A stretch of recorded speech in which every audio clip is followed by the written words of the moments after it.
సోమవారం చోడవరం టౌన్ కొత్తూరు జంక్షన్లో మాజీ శాసనసభ్యులు శ్రీకరణం ధర్మశ్రీ గారి ఆధ్వర్యంలో దివంగత మహానేత మాజీ ముఖ్యమంత్రి వర్యులు శ్రీ వైఎస్ రాజశేఖర రెడ్డి గారి 75వ జన్మదినోత్సవ వేడుకల సందర్భంగా పూలమాల వేసి నివాళులు అర్పించారు. కార్యక్రమం అనంతరం కేక్ కట్ చేసి పేదలకు చీరలు మరియు సేవా కార్యక్రమాలు నిర్వహించారు. బుచ్చయ్యపేట మండలంలో వడ్డాది గ్రామంలో కార్యక్రమం నిర్వహించారు. నియోజకవర్గ 4 మండలాలను అభిమానులు కేక్ కట్ చేసి పేదలకు ఇళ్లు, వస్త్రాలు పంపిణీ చేశారు. ఈ కార్యక్రమంలో చోడవరం మండలం నాయకులు, మండల వైఎస్ఆర్ కాంగ్రెస్ పార్టీ అన్ని విభాగాల అధ్యక్షులు, జేసీఎస్ కన్వీనర్లు, మాజీ స్టేట్ కార్పొరేషన్ డైరెక్టర్లు, మాజీ కోఆపరేటివ్ అధ్యక్షులు, ఎంపీటీసీలు, సర్పంచ్లు, మాజీ ఎంపీటీసీలు, మాజీ సర్పంచ్లు, సచివాలయం కన్వీనర్లు, వైఎస్ఆర్ కాంగ్రెస్ సీనియర్ నాయకులు, కార్యకర్తలు, అభిమానులు, ప్రజలు పెద్ద ఎత్తున పాల్గొన్నారు.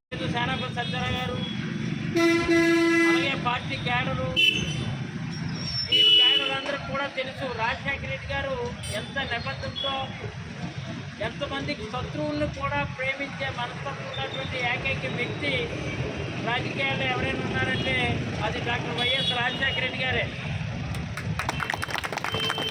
ఎంతంటే మనం నేర్చుకోవాల్సిన విషయాలు ఆయన దగ్గరుండి అటు రాజశేఖర రెడ్డి గారితో ఆయన పనివాడైనటువంటి జగన్మోహన్ రెడ్డి గారితో పనిచేసే అవకాశం ఈ జిల్లాలో నాకు ఒక్కడికే